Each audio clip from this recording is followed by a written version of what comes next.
Bapak Ibu dulu waktu sekolah dulu, ketika guru akan memberikan ujian, biasanya itu teorinya dulu baru ujian, atau ujian dulu baru teori, Pak? Teorinya dulu atau ujian dulu? Kenapa harus diberi teorinya dulu, Bapak Ibu? Supaya Bapak Ibu bisa mengerjakan ujian tersebut sesuai teori. Kan begitu harusnya. Berarti harusnya mengerjakan ujian itu mudah atau sulit? Mudah bagi yang mengikuti teorinya. Betul? Sulit kalau tidak mengikuti teori. Paham ini Bapak Ibu semua? Sekarang saya tanya. Bapak Ibu ketika diberikan ujian hidup dari Allah, itu ujian hidup dulu atau teori dulu? Halo? Di sekolah dulu, kalau di sekolah kan Bapak Ibu kalau mau diuji, itu pasti belajar teorinya dulu, baru mengerjakan ujian. Berarti Bapak Ibu mengerjakan ujian itu harus sesuai teori. Kan begitu harusnya. Sekarang saya tanya, Allah ngasih ujian hidup, teorinya dulu atau ujian hidup dulu? Hah? Loh kalau ujian dulu Bapak Ibu mengerjakan berdasarkan apa? Pengalaman. Sebelum Bapak Ibu lahir, Al-Quran sudah ada atau belum? Sudah, berarti sebenarnya ketika Bapak Ibu diuji itu teorinya dulu atau ujian dulu? Teorinya dulu. Al-Quran Allah turunkan maksudnya nanti saat Bapak Ibu diuji, Bapak Ibu mengerjakan sesuai teori di dalam Al-Quran. Mohon maaf, Bapak Ibu selama ini ketika dikasih ujian, itu tuh mengikuti teori Al-Quran atau mikir sendiri? Hah? Saya ulang, Bapak Ibu selama ini ketika diuji sama Allah, biasanya mengikuti teori Al-Quran atau mikir sendiri? Terus teori Al-Qurannya buat apa? Halo, oke semua? Nah, jadi ini merupakan hal-hal yang mendasar, yang harusnya Bapak Ibu mulai sadari. Oh, berarti kesimpulannya apa? Di dalam Al-Quran itu pasti ada semua teori apapun tentang masalah kehidupan. Dan Allah memang sudah berjanji bahwa setiap ujian yang Bapak Ibu hadapi itu ada petunjuknya di dalam Al-Quran. Berarti harusnya mengerjakan ujian hidup itu mudah atau sulit? Mudah bagi yang mengikuti teori Al-Quran. Sulit bagi yang berpikir sendiri. Jujur Bapak Ibu selama ini. Bapak Ibu ketika punya masalah mengikuti teori Al-Quran atau mikir sendiri? Ya sudah, nggak usah dijawab, saya udah tahu jawabannya. Ya, jelas ini Bapak Ibu? Kita buktikan. Benar nggak setiap ujian itu harusnya sudah ada petunjuknya? 76 surat Al-Insan ayat 2 dan ayat 3. Santai aja Mas. Surat 76 Al-Insan ayat 2 dan ayat 3. Betul atau tidak bahwa setiap ujian itu sebenarnya sudah ada petunjuknya. Tinggal kita mau mengikuti atau tidak. Silahkan. Surat 76 Al-Insan ayat 2. Sungguh kami telah menciptakan manusia dari setetes mani yang bercampur, yang kami hendak mengujinya dengan perintah dan larangan. Allah akan menguji kita. Tujuannya Allah akan melihat siapa yang memang dalam ujian itu mengikuti petunjuknya, siapa yang mengikuti pemikirannya sendiri. Lalu perhatikan, semua manusia berarti pasti akan diuji. Lalu ayat 3-nya Allah bilang apa? Setiap ujian itu apa? Sungguh kami telah menunjukkan kepadanya jalan yang lurus. Berarti setiap ujian sudah ada teorinya? Sudah. Maksudnya itu nanti Bapak Ibu diuji, tolong ikuti teorinya. Kan begitu harusnya. Terus? Ada yang bersyukur dan ada pula yang kufur. Tapi ada yang mengikuti, ada juga yang tidak mengikuti. Berarti yang pusing-pusing itu yang mengikuti atau yang tidak mengikuti? Nah, sekarang saya tanya, Bapak Ibu ketika diuji biasanya pusing atau tenang? Halo? Tuh, Bapak Ibu bisa jawab ya? Padahal setiap ujian itu sudah ada petunjuknya. Cuman karena manusia diberikan pilihan, ada yang mengikuti, Ada yang tidak mengikuti. Berarti kalau kita pusing itu karena ujiannya atau karena tidak mengikuti petunjuk? Berarti salah siapa? Nah, salah sendiri. Sudah tahu di dalam ujian tuh ada petunjuknya. Kadang-kadang Bapak Ibu mikir sendiri. Nah, sekarang kita mulai. Emang ketika diuji itu langkah yang pertama bagaimana petunjuknya? Kan begitu aja kan? Baik, sekarang saya tanya. Apa yang harus kita lakukan ketika Allah pertama kali memberikan ujian? Kalau saya sederhanakan ujian itu paling cuma 3 ya. Kesehatan, ekonomi, sama keluarga. Paling itu ya Pak ya? Baik, pertanyaan saya, Bapak Ibu ketika pertama kali diuji, itu yang langkah yang pertama yang harus Bapak Ibu lakukan apa? Ketika pertama kali diuji. Hah? Oh kaget, bukan menurut petunjuk, Kalau itu kan menurut kita. Kalau kita pertama kali diuji itu kaget atau yakin? Saya ulang lagi. Biasanya kalau pertama kali Bapak Ibu diuji ketika dapat masalah, biasanya yang pertama kata Mas siapa? Kaget katanya. Betul? Misalnya mohon maaf ya, tiba-tiba saldo di rekening 0. Kaget atau alhamdulillah? Saya ulang ya.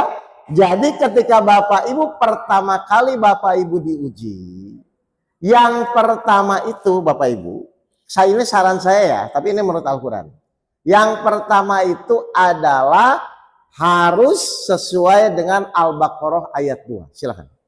Jadi ketika Bapak Ibu diuji nanti, Bapak Ibu coba mulai praktekkan. Langkah-langkah di dalam Al-Quran saja. Insya Allah kalau Bapak Ibu mengikuti teorinya, ujian seberat apapun insya Allah pasti terselesaikan.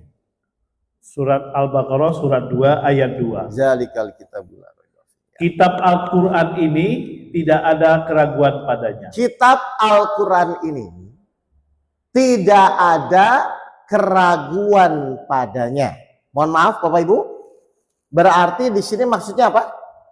Sekali lagi Pak Effendi, pelan-pelan. Kitab Al-Quran ini tidak ada keraguan padanya.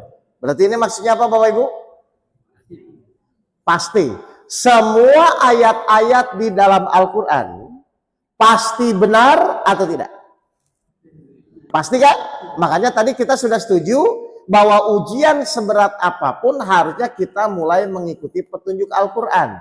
Nah mohon maaf, Al-Quran itu tidak ada keraguan. Berarti yang pertama kali Bapak Ibu nanti ketika punya masalah, yakin nggak kalau Bapak Ibu mengikuti petunjuk, insya Allah masalahnya terselesaikan. Makanya Al-Quran tidak ada keraguan. Berarti kalau pasti itu terjadi atau tidak terjadi? Terjadi ya? Baik. Dan menurut Al-Quran ini, bahwa Bapak Ibu akan diuji, tapi Bapak Ibu tahu nggak? Allah pun berjanji di dalam Al-Quran bahwa setiap ujian Allah pasti akan menolong. Bapak Ibu tahu atau tidak? Soal lagi. Bapak Ibu kan nanti akan diuji, betul? Pertanyaan saya, Bapak Ibu tahu nggak ketika nanti Bapak Ibu diuji, pasti Allah pun akan menolong. Al-Quran tidak ada keraguan. Yaudah kita buka dulu ya. Surat dasar yang pernah saya sampaikan. Al-Baqarah 153. Ya ayyuhallazina manusta'inu bisobri wassalah. Coba kita lihat. Surah Al-Baqarah surat 2 ayat 153. Kan kita diuji. Tapi Allah berjanji di dalam Al-Quran bagi yang tidak ragu-ragu. Coba silakan. Wahai orang-orang yang beriman. Wahai orang-orang yang beriman yang tidak ragu-ragu, yang yakin kepada Allah. Mohonlah pertolongan kepada Allah dengan sabar dan sholat. Ini siapa yang berjanji? Allah janji apa? Bukan, Allah berjanji apa ini? Coba sekali lagi. Wahai orang-orang yang beriman. Ayo, orang-orang yang yakin kepada Al-Quran. Mohonlah pertolongan kepada Allah dengan sabar dan sholat. Allah berjanji apa kepada kita? Akan menolong. Sekarang saya tanya, Bapak Ibu ketika punya masalah, di pikiran Bapak Ibu, yakin nggak Allah akan menolong? Kalau yakin, masalahnya apa? Halo? Saya ulang, Bapak Ibu ketika punya masalah, yakin nggak Allah menolong? Terus kalau yakin, terus masalahnya apa selama ini? Selesai. Mohon maaf, Bapak Ibu tuh ketika punya masalah biasanya yakin atau mikir? Mikir apa?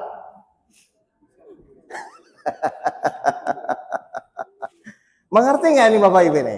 Jadi nanti semua orang akan diberikan ujian, semua orang akan diberikan masalah, tapi Allah akan melihat mana yang yakin, mana yang masih ragu-ragu. Karena salah satu tujuan Allah menguji manusia, salah satunya untuk meningkatkan keyakinan.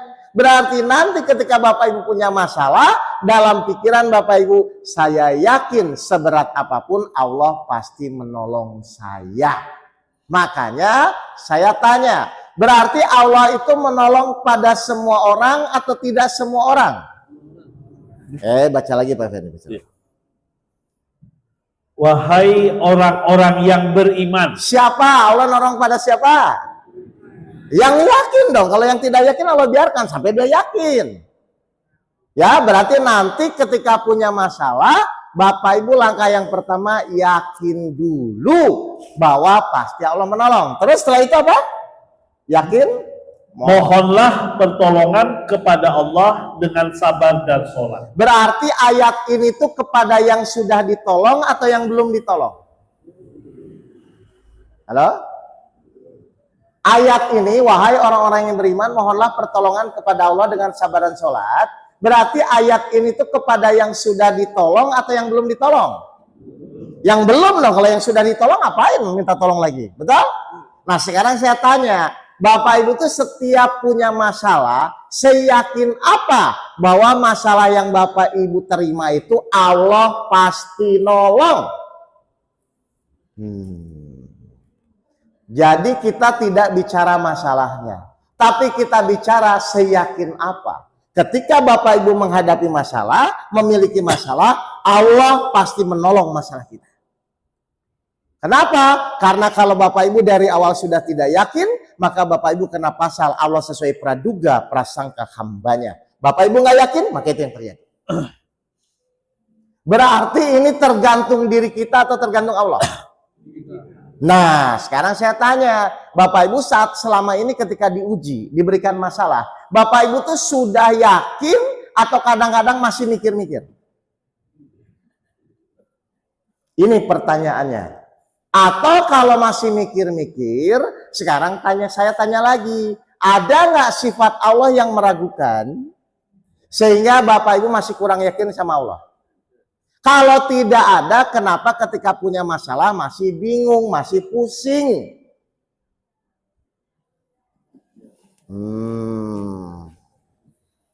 Loh kan tidak sesederhana itu Ustadz. Loh memang tidak sesederhana, tapi petunjuknya sudah ada atau belum? Sudah, tinggal mau mengikuti atau masih berpikir sendiri. Mohon maaf ya, Bapak Ibu tuh senangnya mengikuti petunjuk atau mikir sendiri? Dari kapan Bapak Ibu begitu?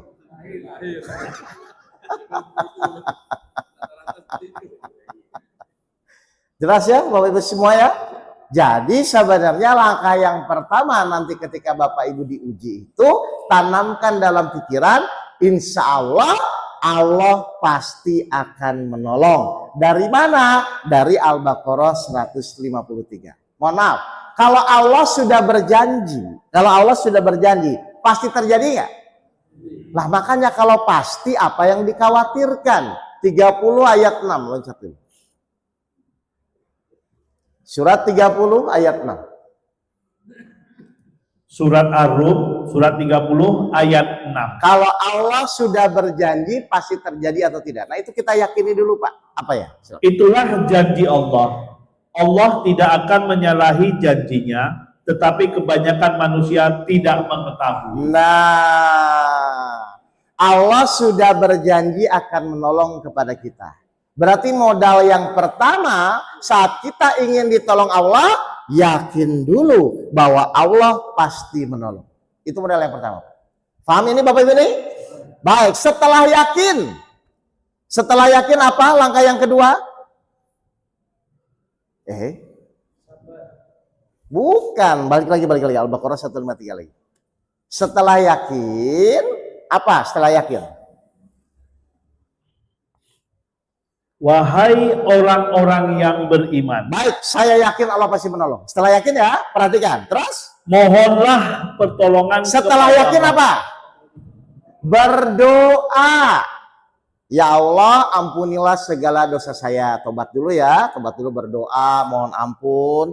Nah, setelah yakin kita berdoa. Yang pertama berdoa mohon ampun, baru setelah itu kita mohon tolong masalah saya.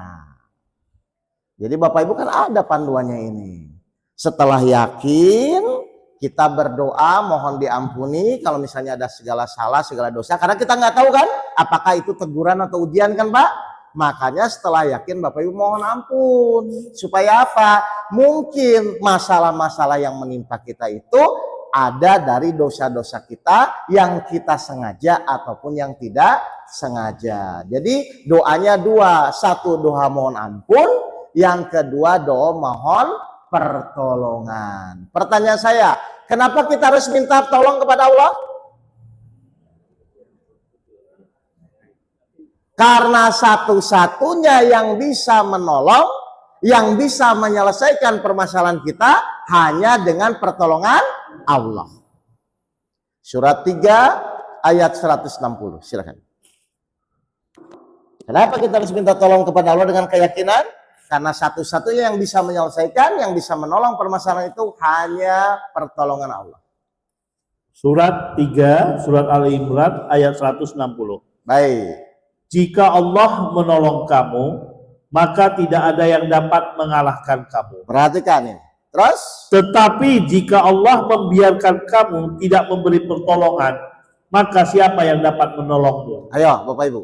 Berarti semua permasalahan, semua ikhtiar yang kita lakukan ternyata bisa terselesaikan hanya dengan pertolongan Allah. Mohon maaf. Berarti nanti kita ikhtiar, niatnya saat ikhtiar itu tuh menyelesaikan masalah atau supaya Allah menolong. Betul ya, bukan menyelesaikan masalah kan? Misalnya mohon maaf, si fulan sakit pergi ke dokter. Niatnya itu supaya sembuh atau supaya Allah menolong? Bukan supaya sembuh nih. Halo? Kok saya curiga jawabannya ya? Baik, saya ulang lagi.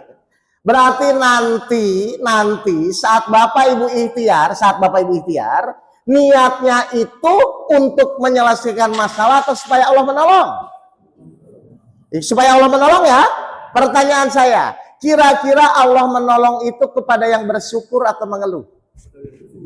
Bapak Ibu ketika dikasih masalah biasanya bersyukur atau mengeluh? Tuh, kan gagal lagi. Nanti Bapak Ibu ketika punya masalah karena ingin ditolong Allah, maka Bapak Ibu rubah mulut ini. Yang tadinya mengeluh, menjadi selalu bersyukur kepada Allah. Bersyukur itu ngomongnya apa Ibu?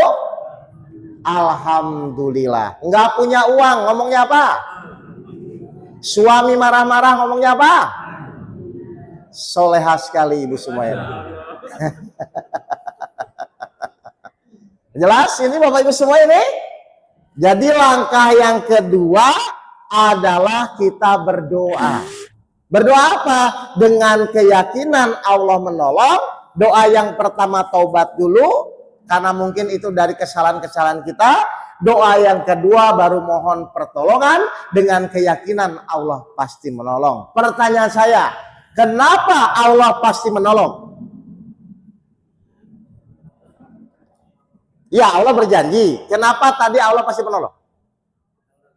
Karena Allah menawarkan, wahai orang-orang yang beriman, mohonlah. Itu siapa yang menawarkan? Allah sendiri. Contoh, saya menawarkan sama Bapak Ibu. Bapak Ibu nanti kalau punya masalah, ngomong sama saya. Nanti saya tolong. Berarti ketika Bapak Ibu punya masalah, ngomong sama saya tolong nggak? Kenapa? Saya menawarkan. Ini Allah menawarkan pertolongan nggak? Nah, terus kenapa selama ini Bapak Ibu belum ditolong? Kan Allah menawarkan, wahai orang-orang yang beriman, mohonlah pertolongan kepada Allah. Kenapa belum ditolong?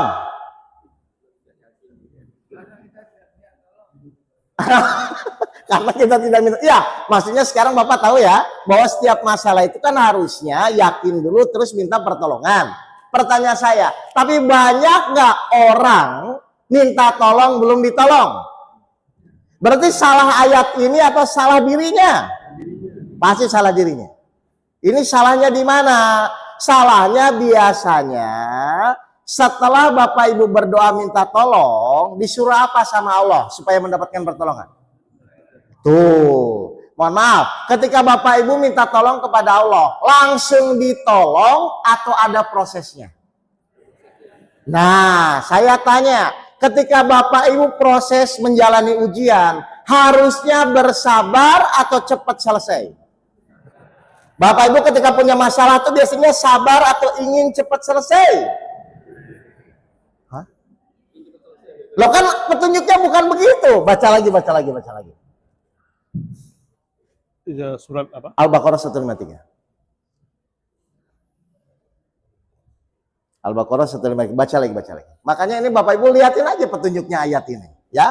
Surat 2, surah Al-Baqarah ayat 153. Coba setelah kita yakin, lalu mohon, kan semua nggak langsung ditolong, ada prosesnya kan Pak? Coba.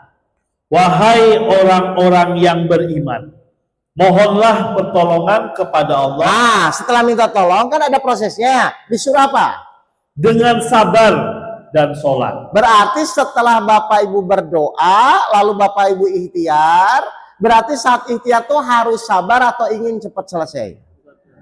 Nah, Bapak Ibu selama ini ketika punya masalah, ingin sabar atau ingin cepat selesai? Jadi Bapak Ibu ngikuti siapa? Diri sendiri. Tuh kan pasti ini ada yang salah menurut saya.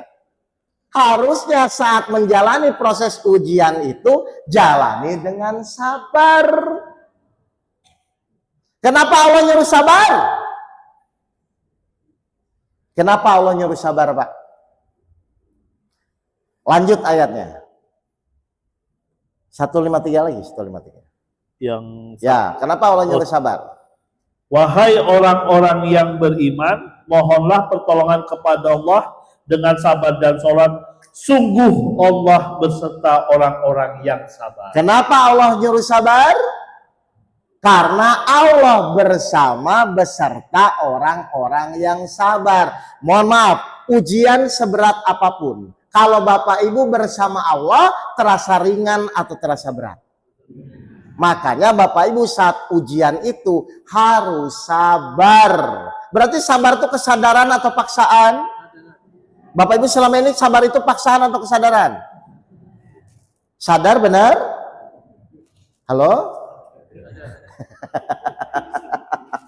Kalau nanti Allah sudah nilai Bapak Ibu sabar sesuai janji Allah, maka Allah akan putuskan, Pak. Ini janjinya 10 ayat 109. Silahkan.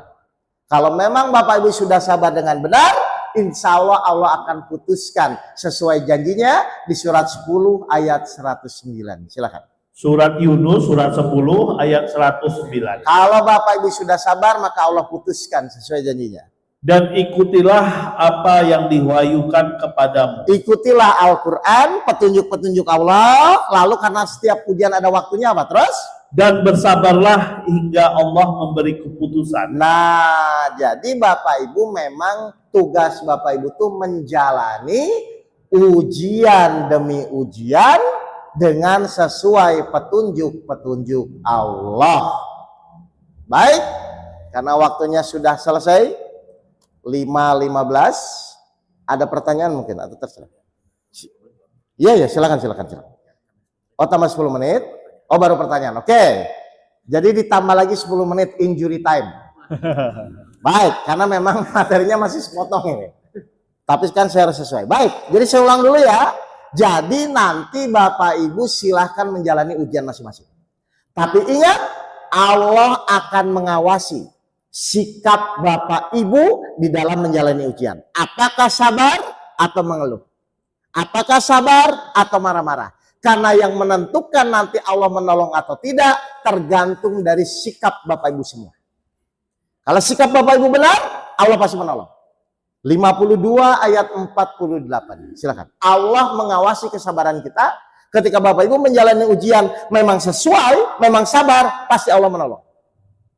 52 surat At-Tur ayat 48.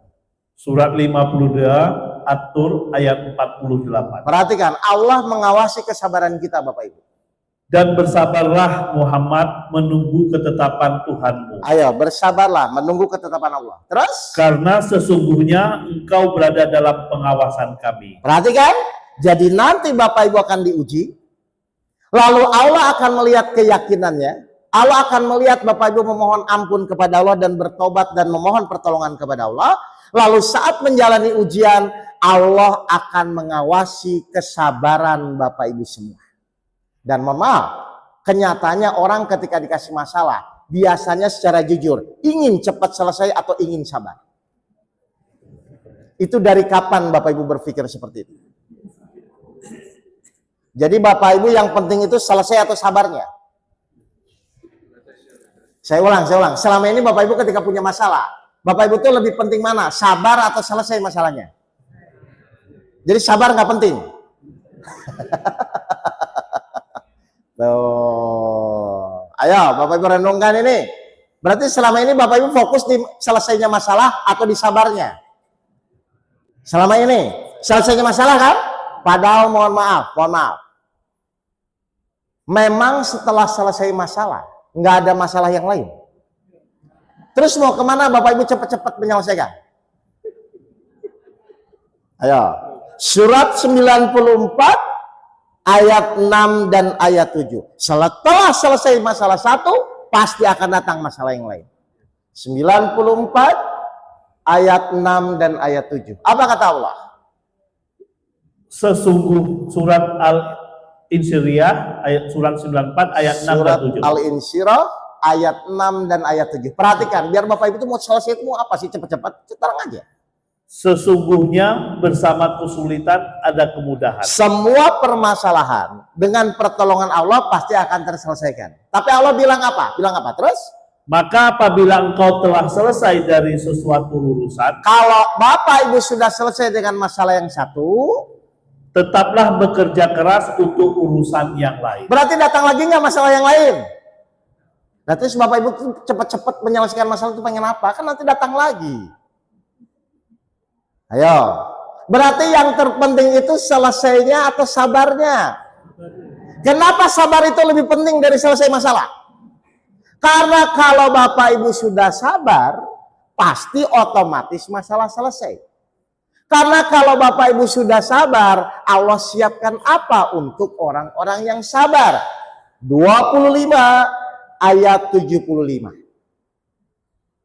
Jadi Bapak Ibu harus paham dulu ini ya. Jadi ini bukan masalah secepatnya selesai. Tapi dalam proses menjalani ujian, Bapak Ibu tuh mengikuti petunjuk atau tidak, sabar atau tidak. Jadi yang terpenting itu harusnya sabarnya, bukan selesainya. Selesai itu bonus setelah Bapak Ibu mengikuti petunjuk Allah. Coba kita lihat, 25 ayat 75. Surat 25 Al-Furqan ayat 75. Kenapa kita harus sabar di dalam menjalani ikhtiar? Mereka itu akan diberi balasan dengan tempat yang tinggi dalam surga atas kesabaran mereka. Dan di sana mereka akan disambut dengan penghormatan dan salam. Kenapa saat ikhtiar kita harus sabar? Ternyata Allah siapkan di akhirat nanti surga yang tinggi. Jadi mohon maaf, setiap ujian tuh yang terpenting sabarnya atau selesainya? Ya. Selesai itu bonus setelah Bapak Ibu mengikuti petunjuk. Selesai itu bonus setelah Bapak Ibu ditolong Allah. Oh, ya. Jadi kenapa fokus ke yang tidak ditunjuk? Mengerti ini Bapak Ibu nih? Nah pertanyaan saya nih, kalau Bapak Ibu ingin sabar, berarti masalahnya harus cepat selesai atau lama selesainya?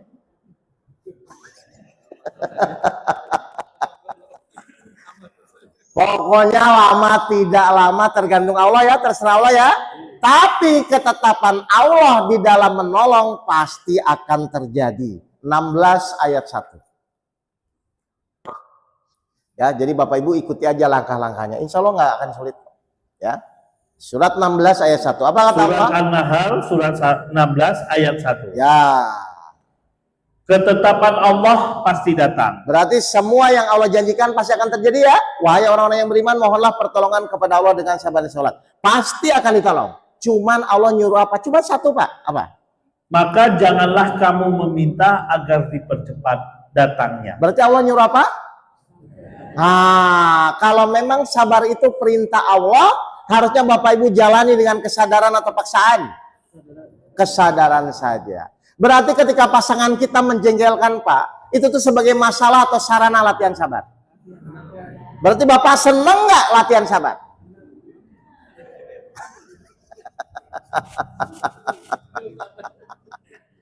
Mengerti Bapak Ibu semua? Paham?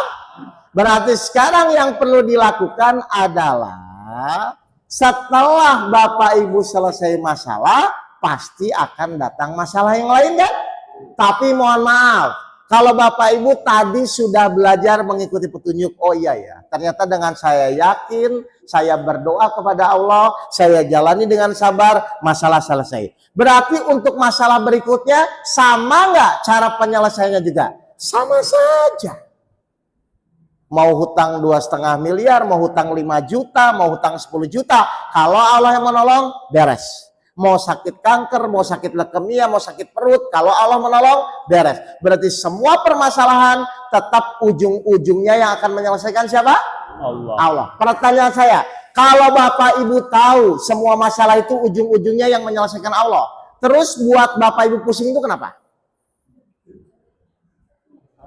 Hah? Belum tahu? Nah, saya ulang. Bapak Ibu tahu nggak semua permasalahan nanti ujung-ujungnya yang menyelesaikan Allah? Tahu nggak Bapak Ibu?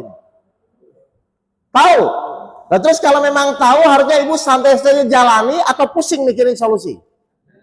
Jalani saja, mengikuti apa yang Allah inginkan. Insya Allah pasti selesai.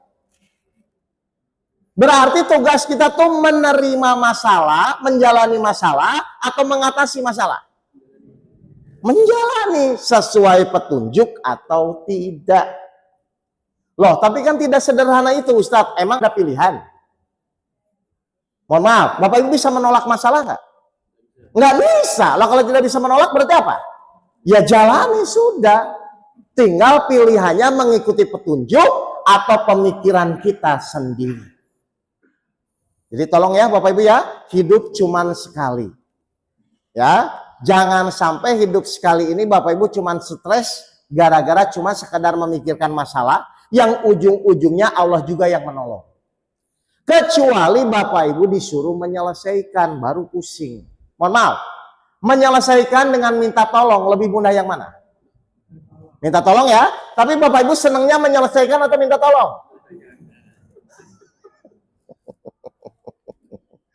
Jelas ini Bapak Ibu semua? Jadi Allah itu nyuruh Bapak Ibu menjalani masalah, itu nyuruh minta tolong, bukan menyelesaikan. Cara minta tolong bagaimana? Ternyata merubah sikap kita agar kita layak ditolong Allah. Dari yang tidak yakin menjadi yakin. Dari yang tidak berdoa menjadi berdoa. Dari yang tidak sabar menjadi sabar. Dari yang tidak sholat menjadi sholat. Dan mohon maaf, tiga-tiga ini perlu modal nggak? Iman, sabar, sholat perlu modal nggak? Modalnya apa iman, sabar, sholat? Nggak ada. Loh, iman Bapak Ibu sudah ada semua. Sabar tinggal nyari pasangan yang menjengkelkan. Iya. Sholat Bapak Ibu tinggal datang ke musola, datang ke masjid. Kan selesai ini. Tinggal mau atau tidak. Jelas ini Bapak Ibu semua? Nah ini secara globalnya seperti ini. Seperti ini ya yang saya jelaskan ya. Jadi silahkan Bapak Ibu menjalani masalahnya masing-masing. Tapi tolong sekarang, oh saya harus mengikuti petunjuknya. Ikuti saja dulu Al-Baqarah 153. Saya dulu kan bisa selesai masalah saya juga Pak. Tahun 2008. Kan saya punya hutang 2,5 miliar, istri saya mau cerai, saya mau di penjara. Saya praktek Al-Baqarah 153. Dalam 2,5 bulan selesai masalahnya Pak. Karena kalau semua masalah mengikuti petunjuk, menurut janji Allah insya Allah pasti selesai. Jelas ini Bapak Ibu semua? Baik, kalau sudah jelas, silakan Pak. Harus kita buka pertanyaan kalau memang ada yang bertanya. Hari yang mau bertanya. Kalau tidak ya tidak usah. Oh ibu-ibu ya, silakan. Oh masalahnya yang banyak. Oh di luar. Silakan. Waalaikumsalam warahmatullahi wabarakatuh. Untuk kalau ada masalah, insya Allah udah mulai berusaha sama nenek moyang. Amin. Dan yang saya tanyakan, kalau untuk anak-anak itu agar dia nggak gampang emosi, iya. kalau ada masalah nenek itu solusinya gimana? Bagus. Wassalamualaikum warahmatullahi wabarakatuh. Bagus. 25 ayat 20. Silakan. Ibu, sebentar. Emang Bapak Ibu juga nggak emosi? Kayaknya sama aja deh Bapak Ibu semua. Coba ya, surat 25 ayat 20. Bapak Ibu harus paham ini ya, silakan. Dan kami tidak mengutus rasul-rasul sebelummu Muhammad, melainkan mereka pasti memakan-makan dan berjalan di pasar-pasar. Oke, perhatikan kalimat berikutnya, komanya apa?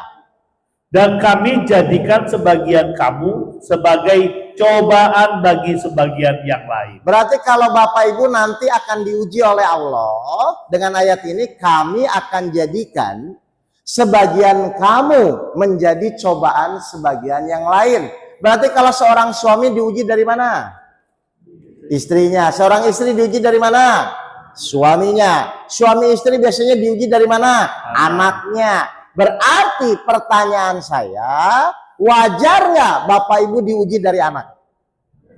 Wajar. Sekarang pertanyaan kedua, berarti yang menjadi soal itu anaknya atau suami istrinya? Hah? Suami istri yang jadi soal, yang mengerjakan anaknya. Kok terbalik? Anak menjengkelkan, anak tidak nurut sama orang tua. Yang diuji itu anaknya atau orang tuanya? Orang tuanya dong. Betul nggak ini? Pertanyaan kedua, biasanya Bapak Ibu tuh ketika diuji dari anaknya, berarti anak soal ya? Mohon maaf. Yang namanya soal ujian itu dirubah atau dikerjakan? Nah, Bapak Ibu biasanya kalau anak menjengkelkan, ingin merubah anak atau merubah diri Bapak Ibu jadi sabar, baru Allah menolong. Enggak, biasanya Bapak Ibu ketika diuji, ujian anak, itu tuh Bapak Ibu ingin merubah anak, atau merubah kita jadi sabar, nanti baru Allah rubah anaknya. Biasanya yang mana? Merubah anak. Jadi Bapak Ibu waktu di sekolah dikasih ujian, dirubah soalnya.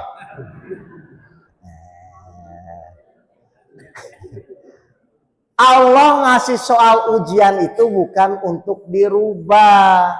Allah ngasih soal ujian itu Bapak Ibu merubah diri Bapak Ibu. Mohon sama Allah bersabar. Kalau Bapak Ibu sudah layak ditolong Allah, baru nanti Allah rubah anaknya. Bukan kita yang merubah. Nah, mohon maaf, yang selama ini menjadi masalah, ketika kita mendapatkan ujian, kita ingin merubah soalnya. Mohon maaf. Istri Bapak cerewet, Bapak ingin merubah istrinya, atau Bapak jadi sabar, baru nanti Allah rubah istrinya? Halo? Berarti kalau Bapak sudah sabar, istri cerewet jadi masalah nggak? Nah, enggak jadi masalah. Selama ini Bapak ingin merubah istri atau merubah diri Bapak jadi sabar? Merubah istri. Kalau nggak berubah,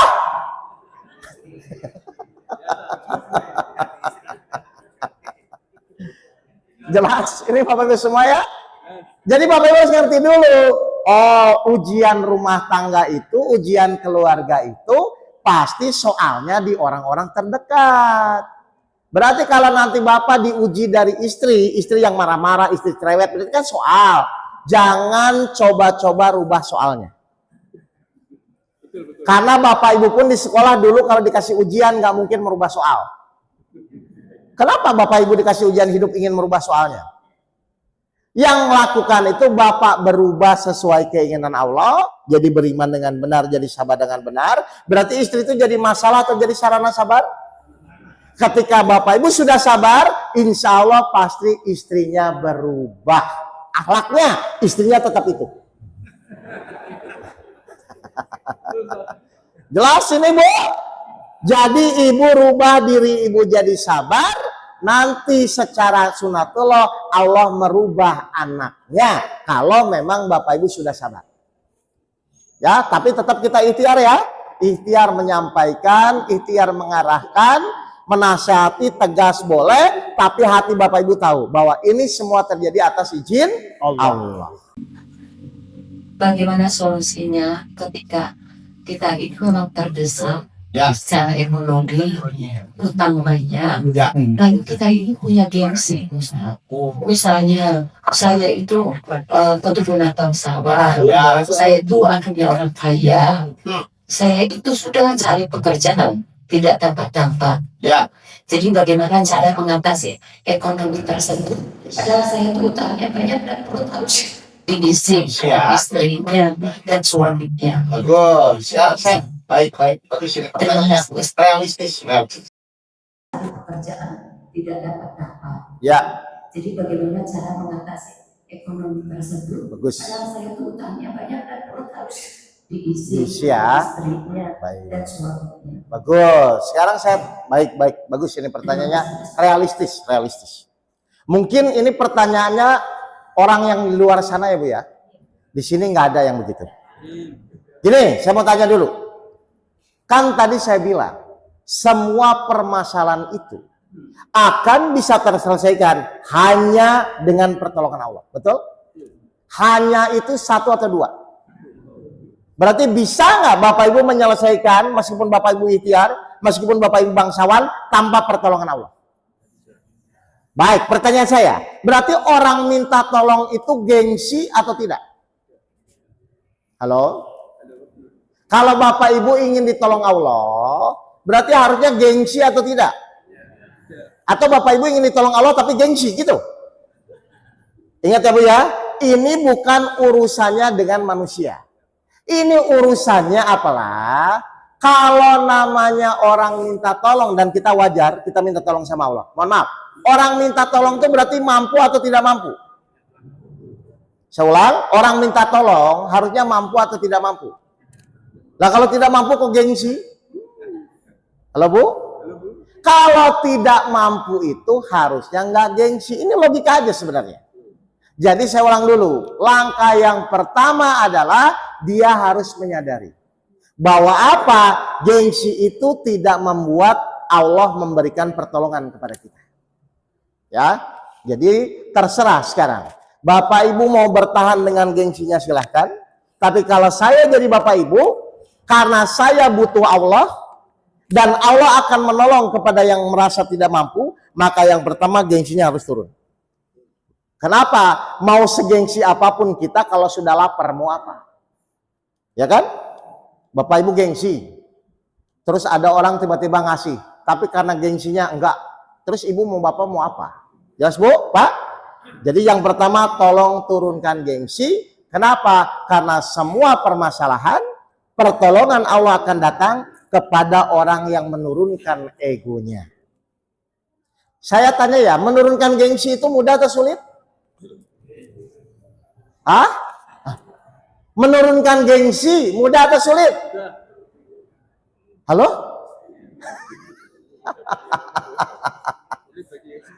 Loh, saya ulang. Menurunkan gengsi itu mudah atau sulit? Selama Bapak Ibu masih gengsi, Allah akan semakin memaksa. Akhirnya pada titik Bapak Ibu harus menyadari itu. Karena memang gengsi ini bahaya ya. Bahayanya untuk apa? Sifat Bapak Ibu kepada Allah. Ya, jadi yang pertama kalau Bapak Ibu masih malu kepada manusia, minimal turunkan gengsi kepada Allah. Ya Allah, saya mohon ampun. Saya benar-benar bertobat. Sekarang saya benar-benar mau merendahkan diri saya. Boleh nggak merendahkan diri kepada Allah? Boleh. Jadi kalau Ibu sama manusia masih berat, tapi tolong sama Allah mulai diturunkan dulu. Ya, mudah-mudahan itu berefek kepada dirinya, akhirnya turun juga kepada manusia. Ya Bu ya. Jadi ini tergantung siapa kalau begitu? Kita sendiri. Surat 8 ayat 53. Ya. Jadi ternyata semua ujung-ujungnya pertolongan itu tergantung dari sifat kita kepada Allah. Yang demikian itu, surat Al-Anfal ayat 53, yang demikian itu karena sesungguhnya Allah tidak akan mengubah suatu nikmat yang telah diberinya kepada suatu kaum. Allah tidak akan merubah keadaan seseorang. Allah tidak akan merubah nikmat seseorang sebelum apa? Coba. hingga kaum itu mengubah apa yang ada pada diri mereka sendiri. Berarti yang dirubah siapa, Pak? Diri kita sendiri. Jadi pertolongan Allah akan datang. Rezeki akan lapang ketika kita mau merubah diri kita. Salah satunya menurunkan ego Ego. atau gengsi. Jelas, Bu? Jadi semua